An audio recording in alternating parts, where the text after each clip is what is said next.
had a really good time, and it's always, like I said earlier, it's always so encouraging to hear exactly what's going on in classrooms and how people are working really hard to make inclusion possible.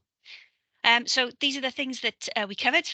As you know, we had a look at the intro. We had an introduction. First of all, we're looking at the assignment. And then we looked at challenges that create barriers for inclusive classroom practices. That was followed by the expert, Julie Allen, speaking from her experience.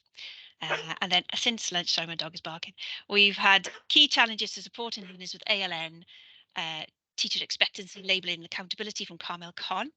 And also Christina's just had a look at with us, what does current ALM practice look like? So let's go through those ones more individually. Excuse me, let me just call my husband. So for the introduction, there should have been some useful things for the assignment for you. Some really specific things that you can look at when you come to doing it, an overview and key points. You're reminded, and please don't forget the optional sessions that you've been offered, because I know that they really good opportunities to learn from each other, to be able to bring up questions that you have. And any questions that you have regarding your assignment, please ask. All your tutors have marked the assignments before and have been through this before, and therefore know exactly what is needed to do to help you get through the assignments well. So please come back to us with any questions, and do your best to get to the optional sessions. Session 1 then with Meg was looking at key challenges that create barriers to support the need of learners with ALN. We looked firstly at the classroom environment, and there were some really good and interesting discussions coming out of the groups about the classroom environment, how whole school policies can actually help create a consistent environment across the school. Some interesting things that would have been wonderful to speak about a bit further, changing the sort of colourful, wacky display boards that we maybe naturally tend towards for ones with more natural materials and colours, and how calming that can be. That would have been really interesting to explore further. And also some frustrations and some limitations, obviously, that affect us all, in that we can be limited by broader issues outside our control, especially in the current financial climate, such as large class sizes, sorry about the spelling mistake there, noise, a wide variety of needs within classes, and possibly fewer resources to do anything with as well. So we just had time to reflect on how that can affect what we do. We looked then as well at the curriculum content, at differentiation, in a differentiation according to complexity and according to variety. Some really, I found, interesting comments on the curriculum for Wales, and as that is being developed, as it's been sort of bashed out on the sort of classroom floor. Is it a support or a hindrance to ALN? Lovely comments coming out of the groups again about the broader progression steps. Mean there's just probably a bit more time and possibility for each pupil exploring more widely each step. Welcome news that each area of learning carries the same weight, so you're not always concerned about the sort of so-called core subjects, but you can look at, you know, broader things, bringing in a lot of background knowledge, which, as we know, obviously has a big influence on what pupils understand, and even things like reading. We mentioned that need to find a balance of skills and knowledge, and it was really encouraging to hear that, just the kind of wisdom that is out there, what we need to hold on to as well as what we need to change. People were celebrating the opportunities to be creative with a new curriculum. But some of the hindrances maybe is that this sort of new way of working can bring a bit more noise and discussion, which some pupils find difficult to cope with. And how then do we ensure learners still develop the more difficult skills, the sort of ones where you have to have a bit of a self-discipline in terms of learning to spell, learning to write, learning to read, that sort of thing. And then this session also contained information on methods of teaching, and a reflection on that. So beginning with high quality teaching for all, and it's just a reminder that there's some more reading about this available to you on Pebblepad, and an encouragement, please, just to take that up and take what little time you have, but have a look at the resources there and use them for your own learning. And then we went into breakout rooms again, where hopefully you found that really useful, and enjoyable speaking with other people in similar situations.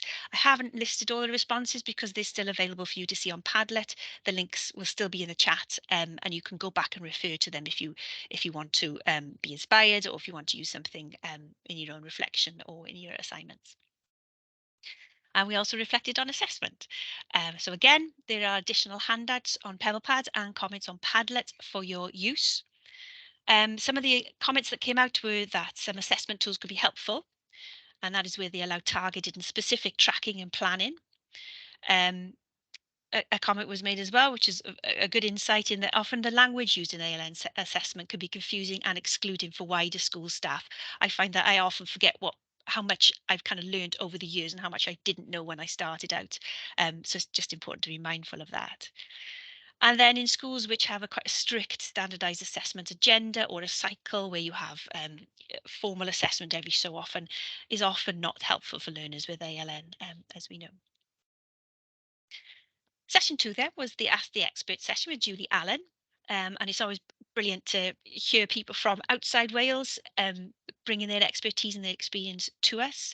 We were looking at challenging barriers to inclusive education, conceptual barriers, what is inclusion and how do we manage it, and also system barriers, competition, sort of PISA testing, neoliberal type things, if you like, national testing, and the SEN industry, which is a big thing.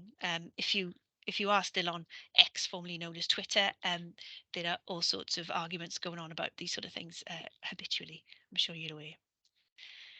And then Julia also brought us some examples of schools challenging barriers. For example, the one in Essunga in Sweden, which was wonderful to hear of specific examples and some real success stories with very, very simple changes in one sense, changes that are not kind of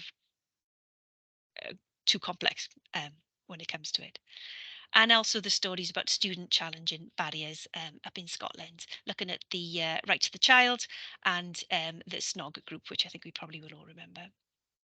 We had a little discussion at the end, and had a think about how could we create a shared understanding of what inclusion is. And Julie suggested that we work backwards, start with the children and the young people, parents and teachers. What does inclusion feel like and look like, and work back from there. And also, how can we ensure that ALN is at the heart of the development of the curriculum for Wales? After lunch, then we brought with Carmel to key challenges to supporting learners with ALN, looking at teacher expectancy, labelling, and accountability. I've just jotted down some references here. You probably find my notes, my bullet points get more and more sort of shorthand as we go along here. So Carmel referenced us with Alison Peacock, with looking at her work, which is very, very interesting in this area. The fact that learning capacity resides in the collective as well as the individual. I think that's a theme that's actually been coming out through the day. Labelling, you discussed in your breakout groups, what labels do we use in schools, and I suppose how helpful they are, or are they a hindrance? Another reference was to Entrich and his research on labelling SEN internationally. If that's something that is of use to you and of interest to you, then you are invited to go and research that a bit more.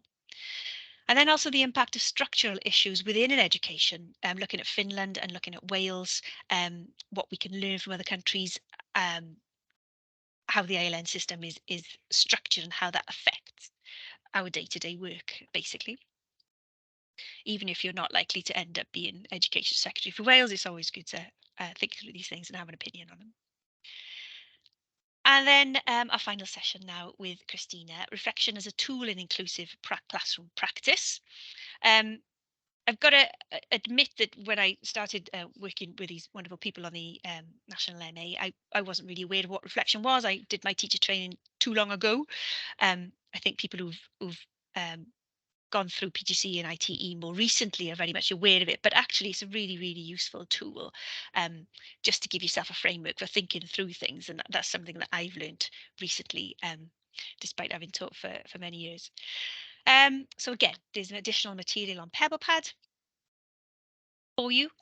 We've been looking at what we want ALM practice to look like, and it's always good to sort of have those big goals in mind, isn't it? You know, to work towards the ideal aims as far as we can.